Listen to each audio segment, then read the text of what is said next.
غامدی صاحب، میں آپ کا بہت ہی شکر گزار ہوں کہ آپ نے اپنی مصروف زندگی سے کچھ وقت نکالا اور میرے جیسے ایک طالب علم کو یہ موقع دیا کہ میں آپ سے گفتگو کروں اور آپ کے سامنے کچھ سوالات رکھوں۔ میں اپنا چھوٹا سا ایک تعارف کر دیتا ہوں۔ میرا نام خوشنود احمد ہے اور میرا تعلق ادارہ منہاج القرآن برلن سے ہے۔ میں ادارہ منہاج القرآن برلن کی تنظیم کا بھی حصہ ہوں، اس میں قیادت کا رول بھی مجھے دیا گیا ہے، اور میری یہ خواہش تھی کہ میں آج آپ کے سامنے کچھ ایسے سوالات رکھوں جو بالعموم وہ والدین اور وہ اسٹوڈنٹس جو ہمارے ادارے میں تشریف لاتے ہیں ان کے ذہنوں میں ہوتے ہیں، اور بالخصوص جو بچوں کی تربیت کے حوالے سے ان کے ذہنوں میں جو سوالات ہیں ان میں آپ کی کچھ رہنمائی اور آپ کی رائے طلب کرنا چاہوں گا۔ میری یہ خواہش ہوگی کہ ہم سٹیپ بائی سٹیپ چلیں، یعنی کہ بچے کی زندگی میں جو مختلف مراحل ہوتے ہیں، اس کی پیدائش ہوتی ہے، اس کا ابتدائی بچپن ہوتا ہے، اس کا درمیانی بچپن ہوتا ہے، پھر وہ بلوغت کی عمر کو پہنچتا ہے اور پھر وہ جوان بنتا ہے۔ ہم ایک ایک مرحلے میں دیکھیں کہ ایک ایک مرحلے میں والدین تربیت کے لحاظ سے کیا کردار ادا کر سکتے ہیں، اور اس کے بعد کچھ متفرق سوالات بھی جو مجھے طلباء کی طرف سے دی گئے ہیں وہ میں آپ سے پوچھنا چاہوں گا۔ میں شروع کرنا چاہوں گا غامدی صاحب، ایک بچہ جب پیدا ہوتا ہے تو ظاہر ہے والدین کے لیے یہ بہت خوشی کا باعث ہے اور بہت مسرت کا باعث ہوتا ہے، اور اس کے ساتھ ساتھ ایک بہت بڑا فریضہ بھی ان پہ مسلط ہوتا ہے۔ میں آپ سے یہ جاننا چاہوں گا کہ غامدی صاحب، آپ اکثر یہ بات فرماتے ہیں کہ جب والدین کے ہاں بچہ ہوتا ہے تو ان کی لاؤبالی پن کی زندگی وہ ختم ہو جاتی ہے اور ان کو اب ذمہ دار والدین کی حیثیت سے زندگی بسر کرنی ہے۔ تو میرا سوال آپ سے یہ ہے کہ پیدائش سے پہلے وہ کون سی چیزیں ہیں جو والدین کے سامنے پیش نظر رہنی چاہیے، یا کہ وہ کون سے عوامل ہیں جن کے بارے میں والدین کو بچہ بنانے سے پہلے جن کے بارے میں کچھ وضاحت یا کچھ فیصلہ ان کو ضرور کرنا چاہیے؟ میں آپ کا شکر گزار ہوں، آپ نے مجھے موقع دیا کہ میں اپنی معروضات پیش کروں۔ میرے نزدیک سب سے پہلے شادی یا نکاح کے موقع پر ہر شخص کو، وہ جب شادی کے بندھن میں بندھ رہا ہے، اپنے آپ کو یہ یاد دہانی کرانی چاہیے کہ میں اگر یہ اقدام کر رہا ہوں یا اس ادارے کو بنانے کی ابتدا کر رہا ہوں تو یہ ادارہ کیا ہے، اس میں میری ذمہ داریوں کی نوعیت کیا ہے، اور مجھے کن چیزوں کے بارے میں متنبع ہو جانا چاہیے۔ اسی کو میں نے اس طرح بعض موقعوں پہ بیان کیا ہے کہ ہمارے ہاں لوگ خیال کرتے ہیں کہ ایک مرد و عورت کے درمیان محبت کو قانونی حیثیت دینے کے لیے نکاح کا ادارہ قائم کیا گیا ہے۔ یہ تصور صحیح نہیں ہے۔ نکاح کا ادارہ ایک بڑی ذمہ داری کو ادا کرنے کے لیے قائم کیا گیا ہے، اور وہ بقائے نسل کی ذمہ داری ہے۔ یعنی اللہ تعالیٰ نے انسان کو ارادہ و اختیار دے کر اپنی اسکیم کا حصہ بنا لیا ہے۔ اس طرح سمجھیے کہ ایک تو اللہ تعالیٰ کے وہ اوامر و نواہی ہیں جو ہمیں تزکیے کے لیے اللہ کے پیغمبروں کی وساطت سے ملتے ہیں، اور ایک اللہ تعالیٰ کے جو سنن اس دنیا میں کار فرما ہے ان میں شرکت کی دعوت ہے۔ اللہ تعالیٰ نے اگر یہ فیصلہ کیا ہوتا کہ وہ بچوں کو بھی بڑی عمر میں اسی طرح نازل کر دے گا جیسے وہ بہت سی دوسری چیزیں نازل کرنے کی قدرت رکھتا ہے، درختوں سے لگا دے گا، زمین سے اگا دے گا، یا جانوروں کے بچوں کی طرح پیدا کرے گا، تو صورتحال بہت مختلف ہوتی۔ اس نے انسانوں کو ذریعہ بنایا ہے، اور کس کو پیدا کرنے کا ذریعہ بنایا ہے؟ اپنی سب سے اہم مخلوق کو۔ یعنی ہم جن مخلوقات کو نہیں دیکھتے، جیسے مثال کے طور پر فرشتے ہیں، جنات ہیں، ان کا معاملہ الگ کر دیجئے، اس دنیا میں بھی اگر آپ غور کر کے دیکھیں تو ہزاروں نہیں لاکھوں کی تعداد میں مخلوقات اللہ تعالیٰ پیدا کر رہے ہیں۔ ان میں سے انسان کو یہ ذمہ داری دی گئی کہ وہ ایک باشعور مخلوق کی پیدائش کا ذریعہ بنے۔ یہ بہت بڑی ذمہ داری ہے۔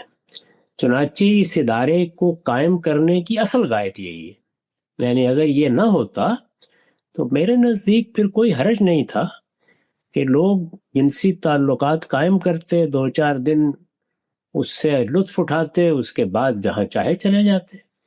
یعنی وہ پھر ایک ضمنی چیز تھی، زندگی میں جس طرح چاہتے داخل ہو جاتی، جس طرح چاہتے نکل جاتی. معاف کی. یہ بڑا فیصلہ ہے. تو میں تو یہ سمجھتا ہوں کہ بچے کی پیدائش سے نہیں بلکہ اس سے بہت پہلے نکاح کے موقع پر ہمیں اپنے نوجوانوں کو، خواہ وہ بچے ہوں خواہ وہ بچیاں ہوں، یہ بتانا چاہیے کہ نکاح کا ادارہ کیا ہے، اس کی ذمہ داریوں کی نوعیت کیا ہے. اسی وجہ سے اس میں یہ سوال بھی بڑی اہمیت اختیار کر گیا ہے کہ اخراجات پورے کرنے کی ذمہ داری کس پر ہوگی. اب تک تو صدیوں کی روایت یہ رہی ہے کہ مرد اخراجات پورے کرتا ہے، وہ ذمہ داری اٹھاتا ہے، اور اس کے لازمی نتیجے کے طور پر وہ اس ادارے کا سربراہ بن جاتا ہے. اس سے متعلق کچھ حقوق فرائض قرآن مجید نے سورہ نساء میں بتا دیے ہیں. اب اگر لوگ اس ادارے کو بھی نہیں سمجھ رہے اور اس میں ذمہ داریوں کی نوعیت کا بھی ادراک نہیں کر پا رہے، تو ان کی بھی یاد دہانی کی ضرورت ہے. یعنی اب آپ کے ذمے ایک بڑا کام لگایا جانے والا ہے، تو اس کی کیا تیاری کی آپ نے؟ یہ تیاری ذہنی بھی ہے، یہ سماجی بھی ہے، اور یہ شعوری تیاری ہونی چاہیے. پہلی بات یہ ہے. اس کے بعد نکاح ہو گیا اور اب فیصلہ کیا گیا کہ ہم بچے کی تمہید باندھنے کے لیے ذہنی طور پر تیار ہو گئے. ظاہر ہے اس کا فیصلہ بھی ماں باپ نے کرنا ہوتا ہے. ہم جس زمانے میں جی رہے ہیں اس میں تاخیر، تقدیم جدید آلات کی وجہ سے اور جدید سہولتوں کی وجہ سے ممکن ہو گئی ہے. چنانچہ جب وہ یہ فیصلہ کر لے تو فیصلہ کرتے وقت بھی انہیں دیکھنا چاہیے کہ اب ان دونوں کی حیثیت کیا ہے. یعنی اگر بچہ ان کی آغوش میں ڈالا جائے گا تو سوال یہ ہے کہ وہ دونوں اگر کوئی کام کر رہے ہیں، دونوں کی کوئی معاشی ذمہ داریاں ہیں، ان میں سے ایک کی ہیں، ماں کی ہے یا باپ کی ہیں، تو بچے کی پیدائش کے بعد تو ایک بڑا لمبا عرصہ ایسا گزرنا ہے جس میں اس بچے کو اس قابل کرنا ہے کہ وہ آپ کی بات سننے سمجھنے کے لیے تیار ہو جائے. تو وہ جو ابتدائی ذمہ داریاں ہیں وہ کس طرح انجام دینی ہے، اس میں مرد کا کیا حصہ ہے، اس میں عورت کا کیا حصہ ہے، اس کو بھی مل بیٹھ کے بہت ہی پرسکون طریقے سے طے کرنا چاہیے.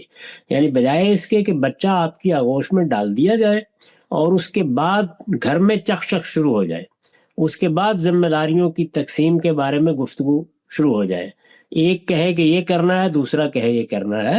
بچے کی تمہید باندھنے سے پہلے اس کی استقبال کی تیاری ہونی چاہیے. یعنی خدا کی طرف سے ایک بہت بڑی نعمت خود اس کی اسکیم کو روبہ عمل کرنے کے لیے ہمارے حصے میں آ رہی ہے. تو ہم اس کے لیے کتنے تیار ہیں، اور اس میں ہمیں جو ذمہ داریاں انجام دینی ہیں اس کی نوعیت کیا ہوگی.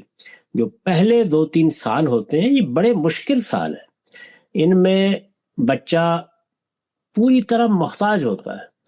یعنی اس کا کھانا، اس کا پینا، اس کا رفع حاجت کرنا، اس کا سونا، اس کا جاگنا، اس کی بیماری، اس کی تکلیف، اس کا کھیل کود کرنا، اس کا شعور تک پہنچنے کے مراحل طے کرنا، یعنی یہ اتنا غیر معمولی کام ہے کہ وہ عام حالات میں محسوس نہیں ہوتا.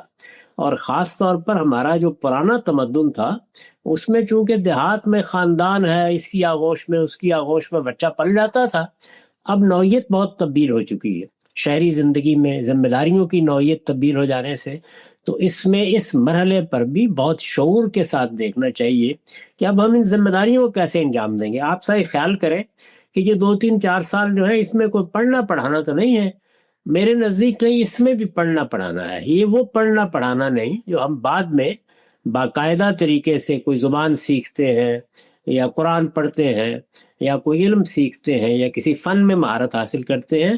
یہ پڑھنا پڑھانا اصل میں غیر محسوس طریقے سے ماں باپ کے رویوں کے ذریعے سے ہوتا ہے.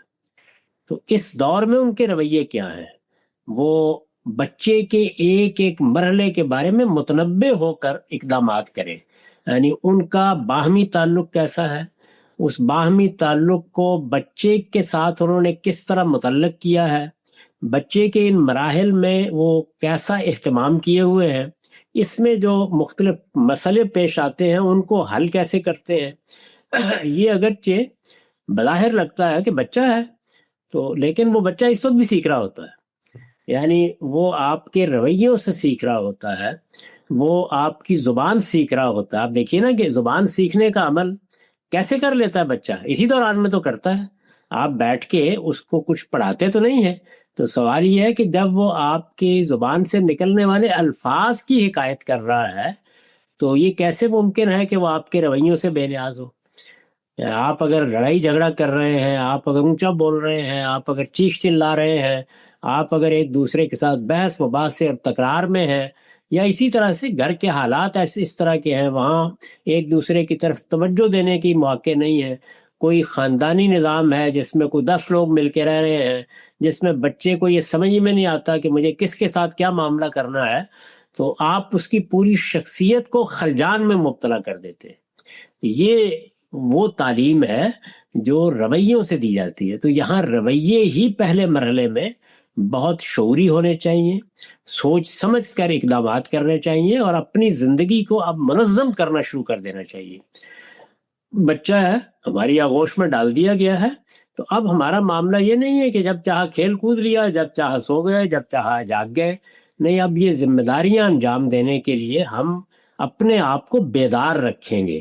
تو یہ بیدار رکھنے کا عمل بھی ایسا ہی ہونا چاہیے۔ میرا خیال ہے کہ اس میں بھی تربیت کا اہتمام کرنا چاہیے، یعنی ہمیں ایسے ادارے قائم کرنے چاہیے، ہسپتالوں میں اس کا اہتمام ہونا چاہیے جہاں بچوں کی پیدائش ہوتی ہے۔ یہاں میں نے دیکھا ہے کہ اس طرح کی تربیت دی جاتی ہے، امریکہ وغیرہ میں، مجھے نہیں معلوم کہ وہاں کیا صورتحال ہے۔ ہمیں اپنی تہذیب اور اپنی معاشرت کے لحاظ سے اپنے بچوں کو بتانا چاہیے کہ تم کس ذمہ داری میں شریک ہو رہے ہو۔ تو یہ تو میرے نزدیک بالکل ابتدائی زمانے کے لازمی تقاضے ہیں، ان سے ابتدا ہوتی ہے، یہاں تک کہ بچہ آپ کی زبان بولنے کے قابل ہو جاتا ہے۔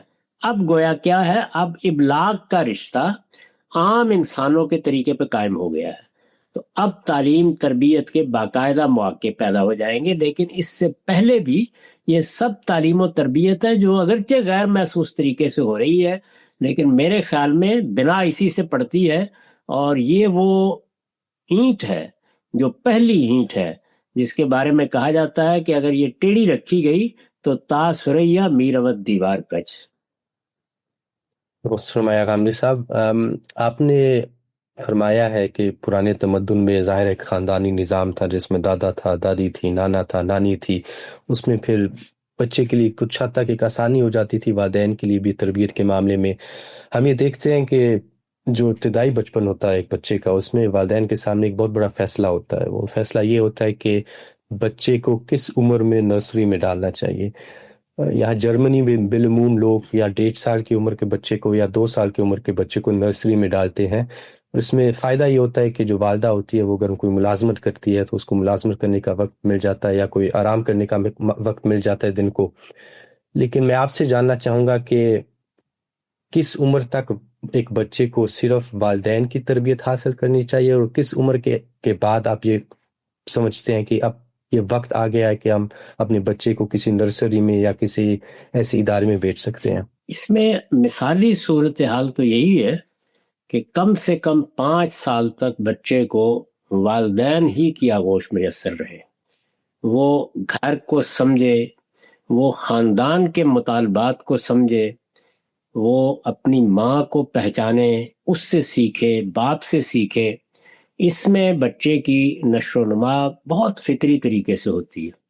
آپ نے صحیح فرمایا کہ ہم اب ایسے دور میں ہیں جہاں مائیں فارغ نہیں ہیں، خاندان کی بھی اس نوعیت کی حفاظت حاصل نہیں ہے یا اس کی مدد حاصل نہیں ہے، تو اس میں ملازمت کے تقاضوں سے، مصروفیات کے تقاضوں سے پہلے بھی کچھ اقدامات کرنے پڑ جاتے ہیں۔ اس میں شبہ نہیں ہے کہ یہ تمدن کی تبدیلی سے ایک ضرورت بن گئی ہے، لیکن میرے خیال میں اس میں بڑی احتیاط کرنی چاہیے، ممکن حد تک اس کو مؤخر کرنا چاہیے، ممکن حد تک۔ یعنی 5 سال 6 سال تو ایک مثالی عرصہ ہے، لیکن 2 سال 2.5 سال 3 سال، اور پھر پہلے مرحلے میں بڑے کم وقت کے لیے دوسروں کے سپرد کرنا چاہیے۔ دوسروں کا معاملہ وہ ہو ہی نہیں سکتا جو ماں باپ کی صحبت سے بچے نے اپنے آپ سیکھنا ہے. اس کے سیکھنے کا، اور سیکھنے کے بارے میں عرض کرتا ہوں کہ وہ سیکھنے سے مراد یہ نہیں کہ کوئی فن کو ہنر سکھایا جا رہا ہے، اصل میں انسانیت ہے جس کو منتقل کیا جا رہا ہے. تو انسانیت پہلا سبق ہے. اس نصاب کا پہلا حصہ وہی ہے کہ انسان سے انسان ہونا سیکھنے کا عمل شروع ہو جائے. تو یہ جتنا بہتر طریقے سے گھر میں، خاندان کی آغوش میں، والد والدہ کے ساتھ ہوتا ہے، اس کی کوئی دوسری نظیر نہیں ہے. تاہم جس طرح کہ میں نے عرض کیا، اگر حالات کی وجہ سے کوئی مشکل پیش آتی ہے تو اس میں بھی کوشش کرنی چاہیے کہ کم سے کم وقت ہو، اور اس کی بھی صحیح کرنی چاہیے کہ ہمارے معاشرے میں ان کے لیے اگر کوئی ڈے کیئر کا نظام ہے یا کوئی نرسری کا نظام ہے تو وہ بڑا فطری اور جتنا گھر کے ماحول کے قریب ہو سکے. یعنی اس میں تعلیم کے بجائے یہ دیکھنا چاہیے کہ گھر میں بچہ کیا چیزیں پاتا ہے، تو وہ گھر میں جو کچھ پاتا ہے گھر کو سامنے رکھ کر نرسری کو یا اس طرح کے ابتدائی اداروں کو ڈیزائن کرنا چاہیے. یعنی گویا یوں سمجھ لیجئے کہ اصل میسر نہیں ہے، اب آپ اس کی نقل تیار کریں.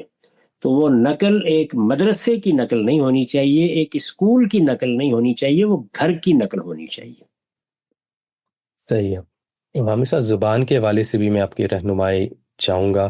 یہاں جرمنی میں پاکستانیوں کی تیسری نسل تیار ہو رہی ہے، اور میں یہ دیکھتا ہوں کہ جو نئے بچے جو بڑے ہو رہے ہیں وہ اردو زبان سے اس درجے کی واقفیت نہیں رکھتے جس درجے کی واقفیت شاید ہونی چاہیے. اور ان کے والدین کو جب اس بات پہ متنبع کیا جاتا ہے تو وہ کہتے ہیں کہ بھائی ہم تو جب جرمن ہیں اور ہمارے بچے بھی جرمن ہیں، اور دین کو سیکھنے کے لیے آپ اردو کا جاننا تو لازمی نہیں ہے، دین کو جرمن میں بھی سیکھا جا سکتا ہے یا انگریزی میں بھی سیکھا جا سکتا ہے.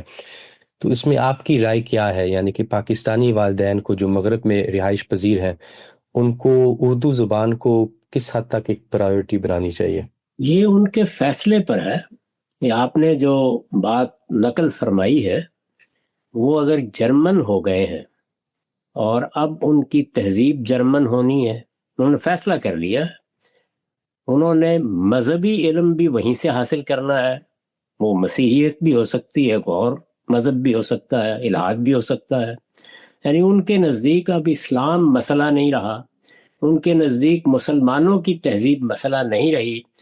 تو پھر تو میرا خیال یہ ہے کہ ان کی بات صحیح ہے بالکل. یعنی اگر انہوں نے یہ اتنا بڑا فیصلہ کر لیا ہے تو اچھی بات ہے، لیکن کیا یہ فیصلہ انہوں نے شعور کے ساتھ کر لیا ہے؟ میں یہاں امریکہ میں بھی لوگوں سے ملتا ہوں، برطانیہ میں بھی ملتا ہوں، جرمنی تو جانے کا موقع نہیں ملا ہے، لیکن اور بہت سے ملکوں میں لوگوں کو میں نے دیکھا ہے، ان کی زندگی اس مرحلے میں تو داخل نہیں ہوئی. بہت تھوڑے لوگ ہوں گے، یعنی مجھے تو بہت ہی کم، کوئی 2-4 لوگ کہیں ملے ہوں گے جنہوں نے یہ فیصلہ کر لیا. یعنی اب ہم جرمن ہیں، اب ہم امریکی ہیں. جرمن اور امریکی شہریت کے لحاظ سے نہیں، تہذیب کے لحاظ سے، مذہب کے لحاظ سے، اخلاقی اقدار کے لحاظ سے، پس منظر کے لحاظ سے، ثقافت کے لحاظ سے، کلچر کے لحاظ سے یہ فیصلہ کر لیا ہے. تو میں نے عرض کیا کہ یہ فیصلہ کر لیا ہے تو بحث ختم ہو گئی. لیکن اگر وہ یہ سمجھتے ہیں کہ نہیں، ہمارے بچے کو ہماری تہذیب سے وابستہ رہنا چاہیے، ہماری تاریخ کے اندر جینا چاہیے، وہ جرمن شہریت اختیار کر رہا ہے، وہ جرمن زبان کو جرمنی میں رہنے کے تحت سیکھ رہا ہے، وہ اگر یہاں مقیم ہے تو وہ اب اس کا ملک ضرور ہے لیکن اس کے روٹس کیا ہیں؟ یعنی وہ اصل میں وابستہ کس جگہ سے ہے؟ کیا وہ اپنے روٹس کے ساتھ وابستہ رہنا چاہتا ہے؟ یعنی اس کی جو کچھ بھی ثقافتی اور تہذیبی تاریخ ہے اس سے ساتھ اس کا کنسرن وہ رکھنا چاہتے ہیں.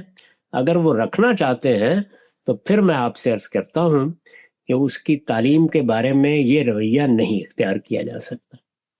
یعنی آپ جس مذہب کو، جس تہذیب کو، جس فن کو، جس علم کو بھی اہمیت دیتے ہیں اس میں سب سے پہلے یہ دیکھنا ہوتا ہے کہ اس کی زبان کیا ہے. اس کی زبان یہ ضروری نہیں ہے کہ ہمیشہ وہی رہے. مثال کے طور پر رسالت مآب صلی اللہ علیہ وسلم کے بعد جب دین کی دعوت کی ابتدا ہوئی تو زبان عربی تھی، لیکن کچھ عرصے کے بعد فارسی زبان نے یہی حیثیت اختیار کر لی. یعنی وہ مذہب کی زبان بن گئی، وہ مسلمانوں کی ثقافت کی زبان بن گئی، وہ ان کی تہذیبی روایت کی زبان بن گئی۔ اور مذہب ظاہر ہے کہ دوسرے مرحلے میں ایک باقاعدہ علم بنتا ہے، وہ پیغمبر کی زندگی میں یا اس کے فوراً بعد باقاعدہ علم نہیں بنتا، یعنی ایک ڈسپلن نہیں بنتا۔ اس وقت تو وہ اللہ کی اطاعت، اللہ کا حکم ہوتا ہے، اوامر و نواہی ہیں، بتا دیے گئے، پیغمبر کی ذات ہے، آپ اس سے وابستہ ہو گئے، لیکن وہ علم بنتا ہے۔ تو علم بننے کا عمل کس زبان میں ہوا ہے، یہ بڑی اہم بات ہے۔ جس قوم نے اس مذہب کو سیکھا، اس کی تہذیبی تاریخ کس زبان میں بنی ہے۔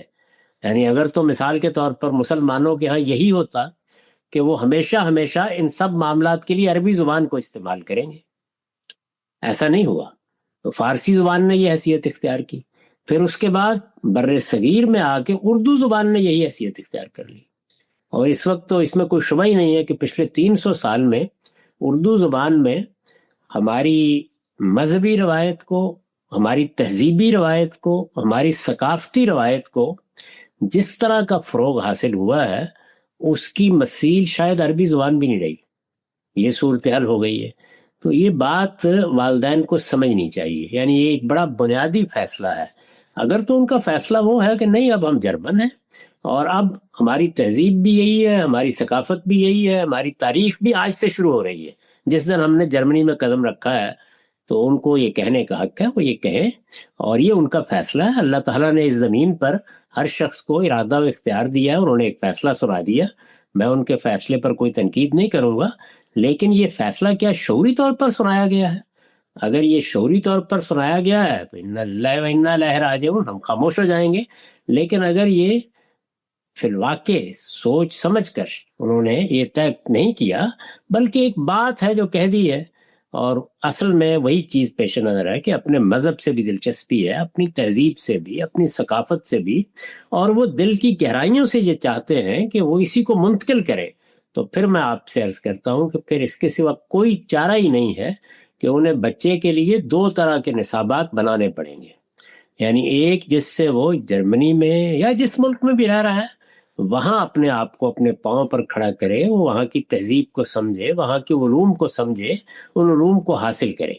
یہ تو اس کی وہاں کی ضرورت ہے، اس لیے کہ آپ نے جب ملک بدل لیا تو یہ لازمی ضرورت ہے، لیکن اس کے ساتھ پھر ان سب ضرورتوں کو پورا کرنے کا الگ سے اہتمام کرنا ہوگا، اور یہ الگ سے اہتمام میرے خیال میں کمیونٹی کی سطح پر ہونا چاہیے، لازماً ہونا چاہیے۔ میں یہاں بھی جب سے آیا ہوں بار بار یہی توجہ دلا رہا ہوں، خود ہمارا سینٹر بھی اس کی کوشش کر رہا ہے کہ اس کی اطلاع ہو جائے، یہ بہت ضروری چیز ہے۔ اس میں مذہب کی تعلیم دینی ہے، اس میں اردو زبان ناگزیر ہے، وہ سکھائی جائے گی۔ اگر بچہ پاکستان سے آیا ہے یا بر صغیر سے آیا ہے، وہ کسی اور جگہ سے آیا تو وہاں کے لحاظ سے دیکھا جائے گا، یعنی اس کے پس منظر کی کون سی زبان ہے جس میں اس کا مذہب، اس کی ثقافت اس سے پہلے بیان ہو چکی ہے۔ اور قرآن مجید کی تعلیم ظاہر ہے کہ ہر بچے کی ضرورت ہے، وہ اگر مسلمان ہے تو اسے قرآن سیکھنا ہے۔ میرے نزدیک قرآن کی تعلیم کا تصور ذرا مختلف ہے، میں یہ سمجھتا ہوں کہ وہ اس طرح دینی چاہیے کہ بچہ پہلے مرحلے میں قرآن مجید کی حرف شناسی سیکھے، جیسے کہ ہمارے ہاں سیکھتے ہیں بچے، اور پھر ہم مسلمان کیونکہ اس میں بھی حساس ہے کہ بچہ کسی حد تک قرآن پڑھنے کا قریش کا لہجہ بھی اختیار کرے، جس کو تجوید کہتے ہیں، یا قرات سیکھ لے، تو اگر وہ بھی ہو سکے تو کوئی حرج کی بات نہیں، ایک اچھی بات ہوگی۔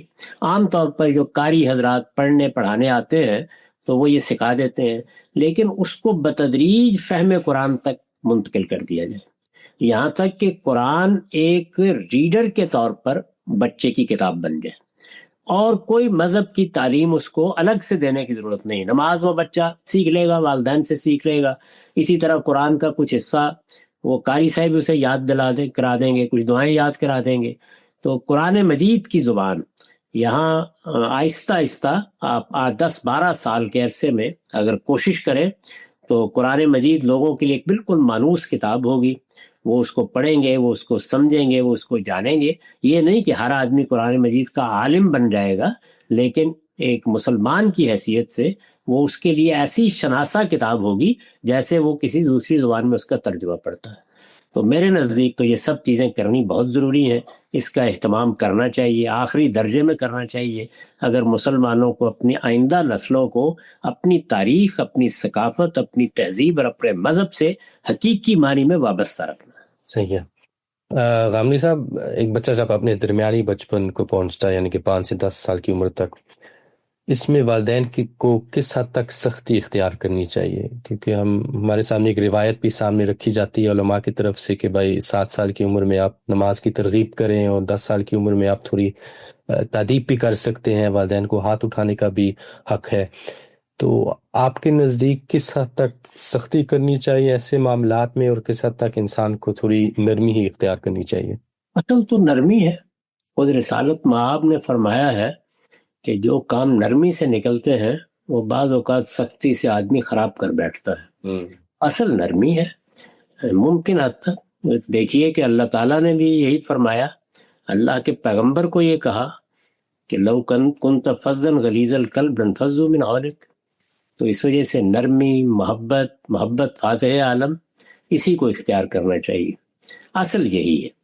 لیکن آپ جانتے ہیں کہ طبائع میں کچھ اختلاف ہوتا ہے، بعض بچے سرکش ہوتے ہیں، کسی موقع پر کچھ کان گرم کرنے کی ضرورت پڑ جاتی ہے، اس میں خیال رکھنا چاہیے کہ آپ کو کوئی تشدد کرنے کا طریقہ کبھی اختیار نہیں کرنا۔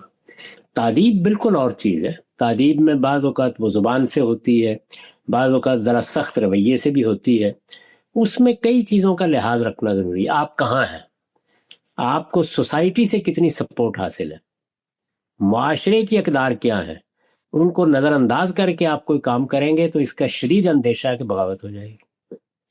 یعنی ہمارے ہاں مثال کے طور پر دیہات میں جو خاندانی نظام ہوتا تھا، مجھے تو چونکہ 15-16 سال اس میں گزارنے کا موقع ملا ہے، وہاں معاملات کی نوعیت بالکل مختلف تھی۔ پھر ہم شہروں میں آئے تو وہاں بالکل ہی دوسری دنیا تھی، اور اب امریکہ میں یا آپ جرمنی میں بیٹھے ہوئے ہیں تو آپ جانتے ہوں گے یہاں کے قوانین کیا ہیں، یہاں کے آداب کیا ہیں، سوسائٹی کس طریقے سے دیکھتی ہے۔ آپ جہاں رہ رہے ہوں گے، آپ کے گرد و پیش میں لوگ ہیں، تو کیا ان کے ہاں یہ روایت موجود ہے کہ بچوں کو کسی عمر میں تنبیہ کی جا سکتی ہے؟ اگر وہ نہیں ہے تو آپ کا بچہ الگ سے کسی جزیرے میں نہیں پرورش پا رہا۔ میرے نزدیک یہ سب چیزیں دیکھنی چاہیے۔ یعنی رسالت مآب صلی اللہ علیہ وسلم نے جو اس طرح کی کوئی بات کہیں فرمائی ہے تو اس میں ماحول، حالات، مسلمانوں کا معاشرہ، دسیوں چیزیں اس کے پس منظر میں ہوتی ہیں۔ تو ایسا نہیں کرنا چاہیے۔ نہیں، روایات میں جو باتیں آتی ہیں اگر وہ قرآن میں بیان ہوئی ہو تو اس کا سیاق سباق ہر چیز بالکل واضح ہوتی ہے، لیکن جب روایات میں ہو تو پھر ان سب چیزوں کو سمجھنے کی ضرورت ہوتی ہے۔ تو میرے نزدیک یہ بہت ضروری ہے کہ آپ سب سے پہلے یہ دیکھیں کہ آپ ہیں کہاں، آپ کا ماحول کیا ہے۔ آپ کے بچے کو اگر آپ تادیب کرتے ہیں تو وہ دوسروں کے سامنے کس طرح اس کو دیکھے گا، دوسرے اس کے بارے میں کیا تبصرہ کریں گے، سوسائٹی بحیثیت مجموعی اس کو نارمل سمجھتی ہے یا آپ کی طرف سے یہ کہ اب نارمل رویہ قرار پا جائے گا۔ ان سب چیزوں کو پوری طرح ملحوظ رکھ کے اس طرح کا کوئی معاملہ کرنا چاہیے، ورنہ اصل وہی نرمی، محبت، شفقت، اس میں محنت بہت کرنی پڑتی ہے۔ آپ کو بچے کے ساتھ ساتھ بہت وقت صرف کرنا پڑتا ہے، تو اس لیے وہ ایک مشکل مرحلہ ضرور ہے، لیکن ماحول کو نظر انداز کر کے کوئی اقدام آپ کریں گے وہ آپ کے لیے بہت مہلک ہو جائے گا۔ غامدی صاحب، بچہ جب بلوغت کی عمر کو پہنچتا ہے، یعنی کہ ٹین ایج کی عمر میں وہ انٹر ہوتا ہے، تو ظاہر ہے یہ ایک بغاوت کی عمر ہوتی ہے۔ اس میں بچہ نہ اپنے پہ کوئی حکم مسلط کرنے دیتا ہے، نہ کوئی نصیحت پسند کرتا ہے۔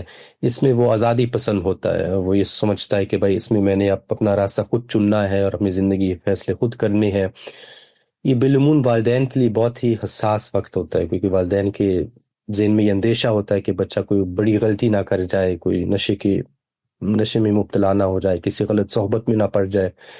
تو اس میں والدین کو کیا رویہ اختیار کرنا چاہیے جب بچے کے ذہن میں یہ آ جائے کہ بھائی میں نے تو اب بس آزادی لے کے رہنی ہے اور میں نے تو اپنی مرضی کی زندگی بسر کرنی ہے؟ یہ ایک بڑا مشکل مرحلہ ہوتا ہے۔ اس میں بھی وہی بات ہے کہ یہ دیکھنا چاہیے کہ بچے کی طبیعت کیسی ہے۔ طبائع اگر ایک بڑی تقسیم کی جائے، ویسے تو طبائع کی تقسیم آپ کرنے کے لیے بیٹھ جائیں تو شاید دسیوں قسمیں بن جائیں، لیکن ایک بڑی تقسیم یہ ہے کہ بعض بچے اپنی طبیعت کے لحاظ سے سبمسو ہوتے ہیں۔ ان کے مزاج میں طبعی انفعالیت ہوتی ہے، اور بعض بچے اس طرح نہیں ہوتے، ان کے ہاں صرف فاعلیت نہیں ہوتی، فعالیت ہوتی ہے، وہ اپنی بات ایسرٹ کرتے ہیں، اپنے رویے، اپنے طرز عمل کے معاملے میں بہت حساس ہوتے ہیں، ایک خاص طرح کی انانیت ہوتی ہے، میں یہ کہتا ہوں، میں یہ جانتا ہوں، میں نے یہ سمجھا ہے، یہ چیز بہت ان کے ہاں نمایاں ہوتی ہے۔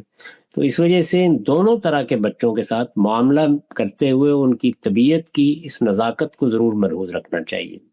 اس میں میرے نزدیک اگر بچے کا مزاج اس طرح کی فعالیت کا ہے تو دوستی کریں، تعلق رکھیں، کوشش کریں کہ آپ کے ساتھ وہ بے تکلف ہو جتنا بھی ہو سکتا ہے، لیکن اس میں سختی کا رویہ کبھی نہیں کرنا چاہیے۔ البتہ دوسری قسم کے بچوں کے معاملے میں آپ اگر توجہ بھی دلائیں گے تو وہ کسی حد تک اس کو قبول کر لیتے ہیں اور وہ ایڈجسٹ بھی کرتے ہیں، لیکن اس طرح کے بچوں کے معاملے میں بڑا محتاط رہنے کی ضرورت ہوتی ہے، اور اس میں اللہ تعالیٰ سے دعا کرنی چاہیے، اچھا ماحول رکھنا چاہیے، محبت کا، تعلق کا، رشتہ نہیں توڑنا چاہیے کسی حال میں۔ جتنا آپ ان کو قرب دیں گے، جتنی ان کو محبت دیں گے، جتنا ان کو اعتماد دیں گے، ان کے واپس آنے کے، اگر خدا نخواستہ وہ کسی غلط راستے پر چلے گئے ہیں تو بہت امکانات رہیں گے۔ اس میں صبر کی بھی بڑی ضرورت ہوتی ہے اور حکمت کی بھی بڑی ضرورت ہوتی ہے۔ صاحب عامر صاحب، یہ جو طبیعت ہے جس کا آپ نے ذکر کیا ہے کہ اس میں فرق ہوتا ہے، یہ طبیعت یہ فطرتاً ایک بچہ لے کے آتا ہے یا والدین اس میں خود بھی کچھ ارادے اور اختیار کے ساتھ، ماحول کے ساتھ اس میں کوئی ایڈجسٹمنٹ کر سکتے ہیں؟ مثال کے طور پر اگر کوئی والد چاہتا ہے کہ میرا بچہ نرم مزاج کا بچہ ہو، تو کیا یہ ماحول کے ذریعے وہ اس میں پیدا کر سکتا ہے یا فطرتاً یہ بس خدا کا فیصلہ ہے؟ نہیں، اس کی بنیادیں تو فطرت میں ہوتی ہیں، اس میں آپ فطری تبدیلی نہیں لا سکتے۔ البتہ اسی طبیعت کو، یعنی وہ ایسا نہیں ہے کہ کوئی بری طبیعت دے دی ہے اللہ تعالیٰ نے، یہ طبیعت کا تنوع ہے، اس تنوع کو قبول کر کے اس کے لحاظ سے اس طبیعت کی تہذیب کرنی چاہیے۔ یعنی سخت طبیعت بھی تہذیب کو قبول کرتی ہے، نرم طبیعت بھی کرتی ہے، لیکن اس کی تہذیب کے نتائج اور ہوں گے، اس کی تہذیب کے نتائج اور ہوں گے۔ اس میں صحابہ کرام میں دیکھیے نا، سیدنا صدیق کی طبیعت اور سیدنا فاروق کی طبیعت، اسی طرح پیغمبروں میں دیکھیے سیدنا موسیٰ کی طبیعت اور سیدنا مسیح کی طبیعت۔ تو یہ اللہ تعالیٰ کی طرف سے لے کے آتا ہے انسان، اس میں سے نہ کوئی بری ہے نہ اچھی ہے، یہ اللہ تعالیٰ نے جو دنیا میں تنوع رکھا ہے اس کا تقاضا ہے۔ تو اس وجہ سے اس کو سمجھنا چاہیے اور سمجھ کر پھر معاملہ کرنا چاہیے کہ اب اس کی تہذیب کرنی ہے، تو تہذیب کیسے ہوگی، یہ ایک مشکل سوال ہے۔ تو میرے نزدیک اس پر ماہرین نفسیات کو کام کرنا چاہیے، جدید دور کے تقاضوں کو سامنے رکھ کر اس کے انسٹیٹیوشنز بننے چاہیے۔ ہمارے ہاں تعلیم کی طرف ہم بڑی جلدی چلے جاتے ہیں، تعلیم کا مطلب یہ ہے کہ حرف شناسی سکھانی ہے، زبان سکھانی ہے، ہنر سکھانا ہے، اس سے زیادہ بڑی چیز طبیعت کی تہذیب ہے، اس پر کوئی کام ہی نہیں ہوتا۔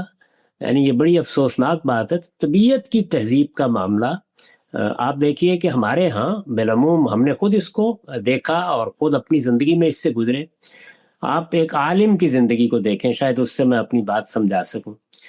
پہلے مرحلے میں مثلا ایک بچے کے اندر یہ رجحان ہے کہ وہ دین کا عالم بنے گا، تو میں اس کو کہوں گا کہ تمہیں پہلے مرحلے میں صرف 3 چیزیں پڑھنی چاہیے، تمہیں ادب پڑھنا چاہیے، تمہیں فلسفہ پڑھنا چاہیے، تمہیں عربی زبان پڑھنی چاہیے۔ اب یہ تینوں کی وجہ ہے کیوں پڑھنی چاہیے، یہ ان میں سے ہر چیز نہ صرف یہ کہ آگے کی ضرورت ہے، اس کی بنیاد ہے، بلکہ اگر ان میں دل نہیں لگ رہا تو اس کا مطلب یہ ہے کہ یہ فیصلہ ہو گیا کہ اس آدمی کو عالم نہیں بننا چاہیے۔ تو بالکل میں نے یہ مثال اس لیے دی کہ اسی طریقے سے یہ دیکھنا چاہیے کہ طبیعت جیسی کچھ بھی اللہ تعالیٰ نے بنائی ہے، اب اس طبیعت کی ضرورتیں کیا چیز ہیں، تو پڑھنے میں، پڑھانے میں، ماحول میں، معاملہ کرنے میں، بات کرنے میں اس کو باقاعدہ طریقے سے قاعدوں میں ڈھلنا چاہیے۔ میں پھر عرض کر دوں کہ جو ہمارا پرانا تمدن تھا اس میں اصل میں بے شمار عوامل کام کر رہے ہوتے تھے، خاندان، بڑے بزرگ، اور ایک کھلا دیہاتی ماحول، اس طرح کی چیزیں میسر نہیں ہوتی تھی، اس میں بھی بڑے مسائل ہوتے تھے، میں اس کی داستانیں آپ کو سنا سکتا ہوں کہ اس میں کیا کچھ ہوتا تھا، لیکن اس سے قطع نظر وہاں پھر کچھ سپورٹ مل جاتی تھی۔ اب ایسا نہیں ہوتا، تو اس کو باقاعدہ انسٹیٹیوشنلائز ہونا چاہیے اس مرحلے پر۔ تاہم اصولی بات وہی ہے کہ طبیعت کا لحاظ کر کے کریں، اور اس میں جو چیز مشترک قدر ہے وہ آپ کا خود نرم خو ہونا، آپ کا خود محبت کی زبان بولنا، آپ کے اندر خود حکمت کا غیر معمولی وفور، یہ چیزیں بڑی ضروری ہیں۔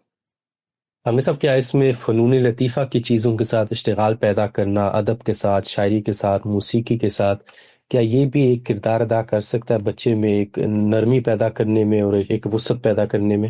جی یقیناً، اس معاملے میں آپ کے علم میں ہے کہ یونانی تہذیب میں ان چیزوں کی کتنی اہمیت تھی، ہمارے ہاں بھی اس کی وہی اہمیت تھی۔ عرب کی معاشرت میں یہ چیزیں بڑی اہم تھیں، لیکن بتدریج کچھ فقہی مزاج کا غلبہ ہو گیا اس میں، اور ادب کو بھی، موسیقی کو بھی، شاعری کو بھی، اس طرح کی دوسری جتنی چیزیں ہیں یہ بڑی قیمتی چیز ہیں، اللہ تعالیٰ کی بڑی نعمتیں ہیں، ان کے ذریعے سے طبیعت میں ایک خاص طرح کی لطافت پیدا ہوتی ہے، اور پھر ان میں اشتغال بہت سی بیماریوں سے آدمی کو، بہت سی برائیوں سے، بہت سے سرکشی کے مواقع سے محفوظ رکھتا ہے۔ یہ لوگ اس کی اہمیت کو نہیں سمجھتے، ان کا خیال یہ ہوتا ہے کہ ہر وقت صرف مذہب سنانے سے آدمی نیک ہوتا ہے۔ نہیں، آدمی کا معاملہ بڑا مختلف ہے، اس کو کئی طرح کی مدد درکار ہوتی ہے، ماحول کی، محبت کی، تعلقات کی، اچھی دوستی کی، اچھی صحبت کی، اور پھر اس ماحول میں موسیقی، شاعری، ادب، فنون لطیفہ۔ اچھا، تمائع میں بڑا اختلاف ہوتا ہے، اس کے لحاظ سے دیکھنا چاہیے کن چیزوں میں بچہ دلچسپی لیتا ہے، اور اس کی ان دلچسپیوں کو نہ صرف یہ کہ قدر کی نگاہ سے دیکھنا چاہیے بلکہ اس کے مواقع میسر کرنے چاہیے۔ جو والدین اس کے مواقع میسر کرتے ہیں، یعنی کسی مجلس میں لے گئے، بڑوں کے پاس بیٹھنے کا موقع ہوا، ادب کی مجالس سے ان کی دلچسپی ہو گئی، تو میں خود اپنے آپ کو جب یاد کرتا ہوں تو مجھے معلوم ہوتا ہے کہ ان چیزوں نے اتنا غیر معمولی کردار ادا کیا ابتدا میں کہ بس اللہ تعالیٰ کے اس احسان پر آدمی شکر گزاری ہوتا ہے اس کا۔ صحیح ہے سامی صاحب، پھر جب بچہ ظاہرہ ایک ایڈلٹ بنتا ہے، ایک صحیح نوجوان بنتا ہے، وہ پھر اپنی کریئر کا آغاز کرتا ہے، شادی بھی کرتا ہے، اس کے اپنے بچے ہو جاتے ہیں، دوسری طرف والدین اپنے بڑھاپے کو پہنچتے ہیں، اپنے ایک زندگی کے زوال کا آغاز ہو جاتا ہے ان کے لیے۔ اس میں میں جب دیکھتا ہوں دونوں طرف سے کبھی کبھی تھوڑا ظلم ہوتا ہے، یعنی کہ والدین جو بڑھاپے کو پہنچتے ہیں وہ بھی ایک طریقے سے اس بات کو ماننے کو تیار نہیں ہے کہ ان کے بچے کی اپنی ایک فیملی ہے، اپنی ایک زندگی ہے، وہ اپنے فیصلے کریں گے، اور وہ اس انتقال اقتدار کے لیے بھی تیار نہیں ہوتے۔ لیکن دوسری طرف جو بچے ہوتے ہیں وہ بھی بس اپنی کریئر اور اپنی بیوی بچوں کی مصروفیات میں مصروف ہوتے ہیں، اور وہ پلٹ کے نہیں دیکھتے کہ جو قربانیاں میرے والدین نے میرے لیے کیا ہے، جو مشقتیں انہوں نے اٹھائی ہیں، اس کا بھی کوئی مجھے صلہ دینا چاہیے، ان کی بھی خدمت ہونی چاہیے۔ تو یہ جو دو طرفہ ظلم ہوتا ہے کبھی کبھی، اس سے نجات حاصل کرنے کا صحیح طریقہ کیا ہے؟ اس کے لیے بھی تربیت کی ضرورت ہے۔ جس طرح میں نے عرض کیا کہ جیسے ہی آپ کے بچے اس عمر کو پہنچے کہ اب ان کا نکاح ہونا ہے تو انہیں بتایا جائے کہ آپ کس دور میں داخل ہو رہے ہیں، اور اس کی ضرورتیں، اس میں جو مواقع پیش آنے ہیں، اس میں جن حالات سے دوچار ہونا ہے، ان کو اس وقت ان کے سامنے تصویر کھینچ کے رکھا جائے، اور ذمہ داریاں بھی بتائی جائیں، جو رد عمل کے مواقع ہیں ان میں کس طرح اپنے آپ کو کنٹرول کرنا، اس کی تربیت کی جائے۔ اس میں بھی یہی کرنا چاہیے، یعنی جیسے ہی یہ عمر آنا شروع ہو تو والدین کو بھی بتایا جائے کہ اب آپ کس عمر کو پہنچ رہے ہیں، اب کیا مسائل ہو سکتے ہیں۔ میں آپ سے سچ عرض کرتا ہوں کہ برے لوگ ہو سکتے ہیں دنیا میں، ظاہر ہے اللہ تعالیٰ نے دنیا بنائی اس طرح ہے، 90-95% بچوں کی خواہش ہوتی ہے کہ وہ والدین کی خدمت کریں، کم سے کم میرا تجربہ یہی ہے۔ والدین کے رویے چڑ پیدا کر دیتے ہیں۔ والدین کی اس عمر کو پہنچنے کے بعد ضرورتیں تو ایک الگ چیز ہے، یعنی مطالبات کی بڑی غیر فطری نوعیت سامنے آ جاتی ہے بعض اوقات۔ وہ ایسی چیزوں کا تقاضا کرنا شروع کر دیتے ہیں جس میں انہیں خود سمجھنا چاہیے کہ اب ان کا تقاضا ان کے لیے موزوں نہیں ہے۔ جیسے جیسے آپ کی عمر اس طرح کی ہو رہی ہے، آپ اب اپنے آپ کو دوسروں پر منحصر کرتے جا رہے ہیں، تو اپنے رویے کی بھی اس کے لحاظ سے آپ تربیت کر لیں۔ اور میرا خیال ہے کہ اس میں کوئی حرج کی بات نہیں کہ اس کے لیے بھی مذہبی ادارے، تعلیمی ادارے، اس طرح ثقافتی ادارے اچھی تربیت کا اہتمام کریں۔ اس میں بتایا جائے کہ اب آپ بوڑھے ہو رہے ہیں، اب بیماریاں بھی آئیں گی، تکلیفیں بھی آئیں گی، اور اس میں جس طرح کے مغربی معاشرے میں آپ نے دیکھا ہے کہ پوری پوری بستیاں بسا دی گئی ہیں جہاں بوڑھے لوگ رہتے ہیں، وہ ایک دوسرے کے ساتھ ملتے ہیں، ان کے لیے بہت سی سہولتیں میسر ہیں. اس کو قبول کرنا چاہیے، یعنی یہ موجودہ تمدن کی ایک ضرورت ہے. اگر یہ خود والدین آگے بڑھ کے کہیں کہ اب مثال کے طور پر دیکھیے نا کہ خاتون کو بھی باہر جانا ہے کام کرنے کے لیے، بچے کو بھی باہر جانا ہے، تو اس طرح کی صورتحال میں کیا کیا جائے؟ تو ایسے موقعوں پر خود والدین آگے بڑھ کے ان تجاویز میں شریک ہو جائیں، اس کا بندوبست کرنے میں شریک ہو جائیں اور اپنے لیے ایک بہتر ماحول پیدا کرنے کی کوشش کریں. میرے نزدیک اگر دونوں جانب اس طرح تبادلہ خیالات بھی ہو اور تبادلہ تجاویز بھی ہو، اور پھر اس کو کوئی شکن ماتھے پر لائے بغیر حقائق سے مطابقت کرتے ہوئے قبول کیا جائے. میں جو بہت سی لوگوں کو بات کہتا ہوں عام طور پر کہ حقیقت کا ادراک، حقیقت پسندی، حقیقت کے لحاظ سے لائے عمل اور تدبیر، یہ جس طرح سے ایک نوجوان کے لیے ضروری ہے، ایک بوڑھے کے لیے ضروری ہے، قوموں کے لیے ضروری ہے، اس کی ہمیں تربیت حاصل کرنی چاہیے. صحیح ہے. اچھا غامدی صاحب، ہم مسلمان جو مغرب میں رہائش پذیر ہیں، ہمارے لیے ایک بہت بڑا مسئلہ نیا پیدا ہو گیا، یہ LGBTQ کا مسئلہ. ہم جن معاشروں میں رہتے ہیں، ان معاشروں کا تقریباً اس بات پہ اتفاق ہو رہا ہے کہ ایک جنسی تعلق یا ازدواجی تعلق صرف مرد اور عورت کے درمیان پیدا نہیں ہو سکتا، بلکہ مرد اور مرد کے درمیان بھی پیدا ہو سکتا ہے، یا عورت اور عورت کے درمیان بھی پیدا ہو سکتا ہے. اور اسے آگے بڑھ کے وہ یہ بھی کہتے ہیں کہ جنس جو ہے وہ پیدائش کے وقت متعین نہیں ہوتا، بلکہ ہر لڑکا یا لڑکی کہ اپنے اختیار پہ ہے کہ وہ اگر اپنا جنس تبدیل کرنا چاہتا ہے، اپنا جینڈر تبدیل کرنا چاہتا ہے، تو اس کے لیے یہ اس کا حق ہے. اس کی تعلیم بھی دی جاتی ہے، اسکول میں بھی دی جاتی ہے، کالجز میں بھی، اور خود کمپنیز میں بھی دی جاتی ہے. اس میں ایک مسلمان کا صحیح رویہ کیا ہونا چاہیے؟ کیونکہ عام مسلمان ظاہر ہے مذمت تو کرتا ہے، طنز بھی کرتا ہے ان چیزوں پر، لیکن ایک صحیح کنسٹرکٹیو رسپانس کیا ہونا چاہیے؟ دیکھیے، مذمت، طنز، تعریض یہ آپ کے لیے رد عمل پیدا کر دے گی. یعنی اگر یہی کام کرنا ہے تو پھر اپنے ملکوں میں لوٹ جائیے.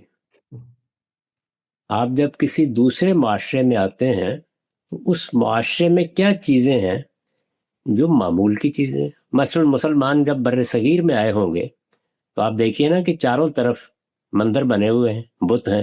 شرک سے بڑی خرابی کیا ہو سکتی؟ سب سے بڑا گناہ ہے.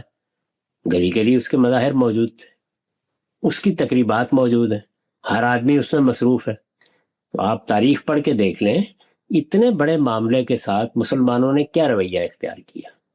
اس میں اگر طنز تعریض کا رویہ اختیار کریں گے تو آپ رد عمل پیدا کریں گے اور آپ کے لیے ان معاشروں میں رہنا ناممکن ہو جائے گا.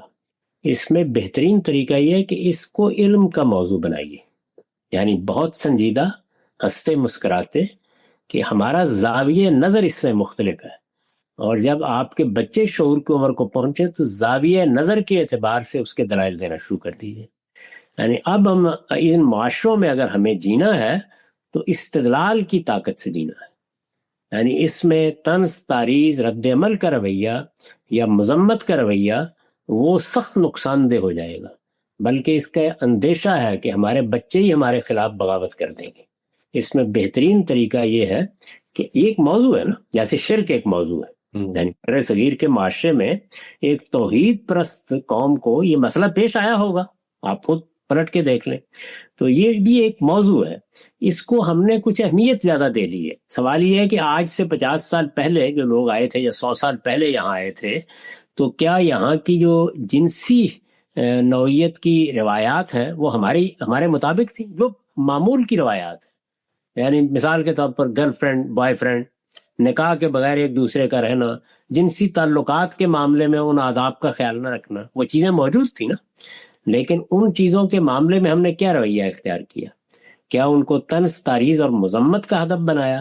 تو میرے خیال کے مطابق اس کو بھی معمول میں دیکھنا چاہیے. ان معاشروں کے ہاں کچھ تبدیلیاں آئی ہیں، ذہنی تبدیلیاں ہیں، وہ ہمارے خیال کے مطابق انتہائی غلط ہے.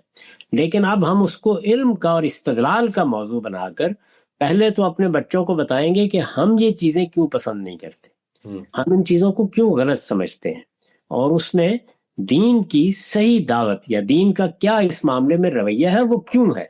یعنی اب آپ کو دین کے معاملے میں ہر سوال کا جواب دیتے ہو یہ بتانا ہے کہ یہ کیا ہے اور یہ کیوں ہے.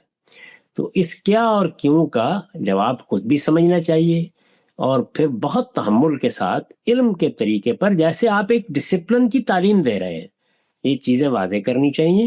اور اس کے بعد بچوں کو بہرحال دعا کرنی چاہیے کہ شعور کی عمر کے پہنچنے کے بعد آپ کی یہ تعلیم اسی طرح متاثر رکھے جس طرح کے وہ بچپن میں تھے. بس دعائی کی جا سکتی ہے، لیکن یہ رویہ درست نہیں ہے. یہ رویہ آپ جس برائی کے بارے میں بھی اختیار کریں گے، کوئی برائی جب سوسائٹی کا عرف بن جاتی ہے، چاہے اس کو قبولیت حاصل ہو جاتی ہے، اور اس کے مقابل میں طنز و تاریخ کے رویے سخت خطرناک ہو جاتے ہیں.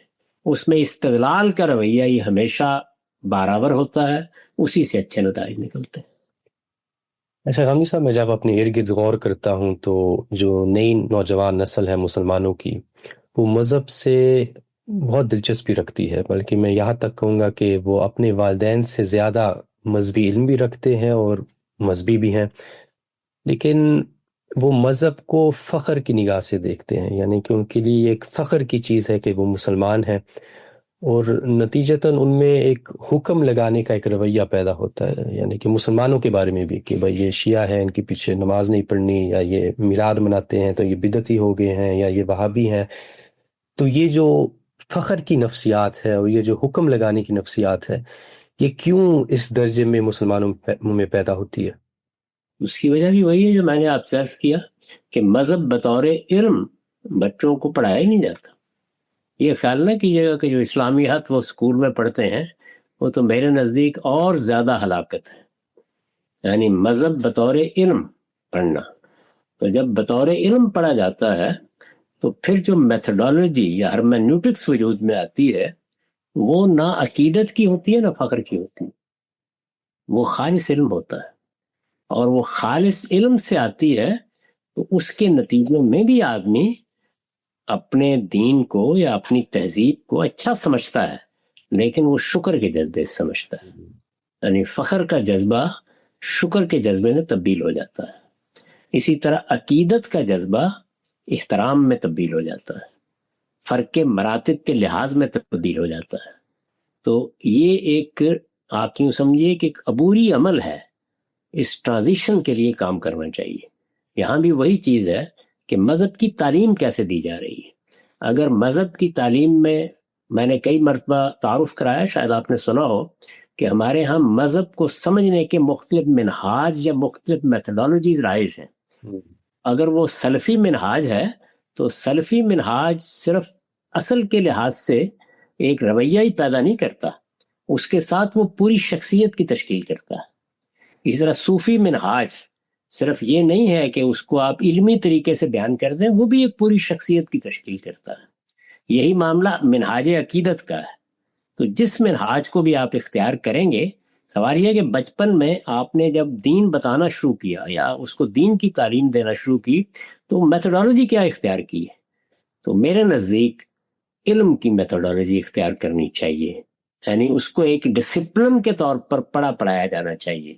اس میں چیزیں جس طرح کے وہ فی الواقع ہیں اس طریقے سے پہلے اپنی صحیح جگہ پر رکھی جائے، ان کا استدلال واضح ہو جائے.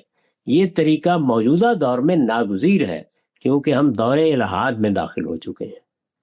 اس میں اب یہ پرانے طریقے نہیں چلیں گے.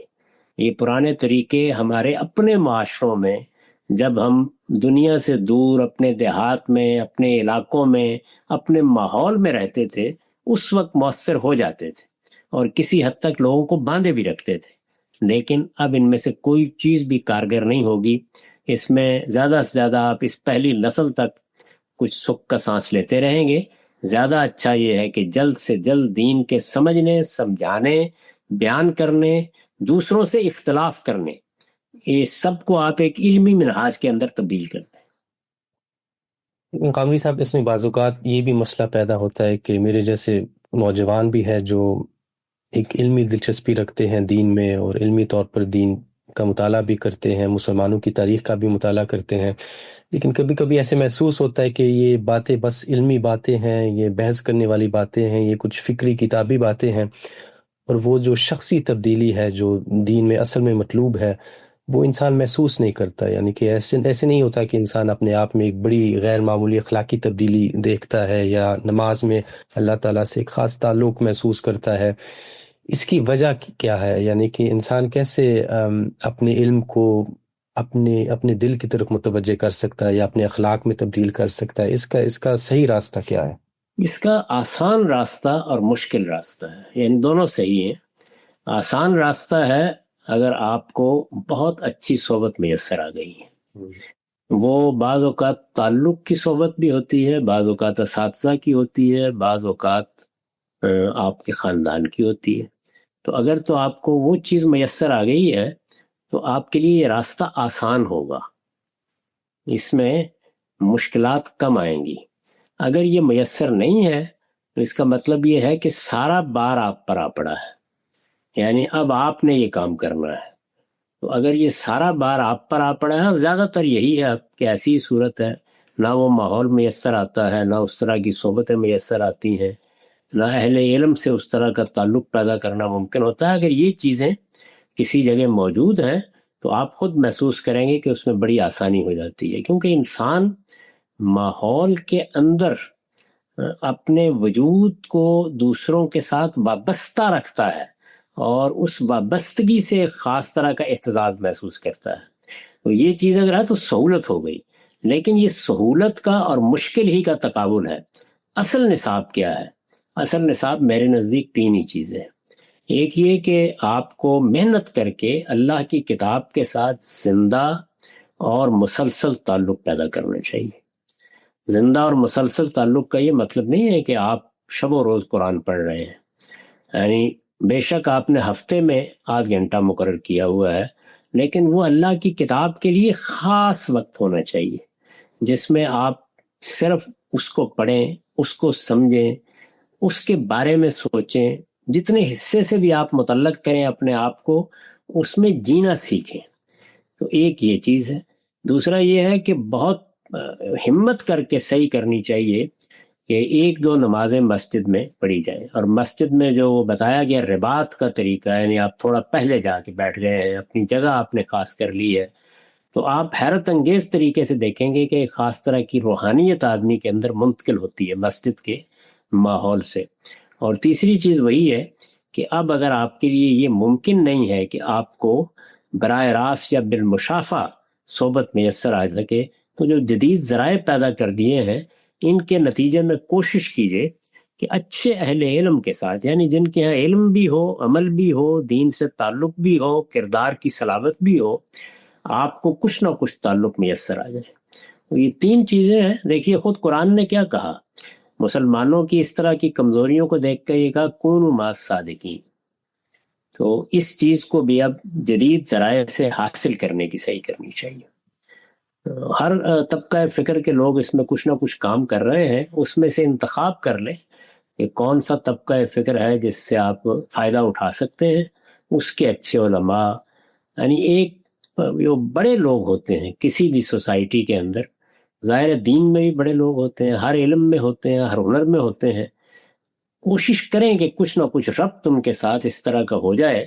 یہ ربط ایسا نہیں ہے کہ آپ نے جب ان کے ساتھ ملنا ہے تو کوئی انہوں نصیحت فرمانی ہے، نہیں، یہ ایک غیر محسوس ربط ہوتا ہے جو پوری شخصیت کی تعمیر کا عمل شروع کر دیتا ہے. اور اس میں وہ توقعات بھی نہیں کرنی چاہیے جو توقعات آپ کسی مسلمانوں کے مثال کے طور پر حرم کے گرد میں رہتے ہوئے یا مدینے میں رہتے ہوئے معاشرے سے کرتے ہیں.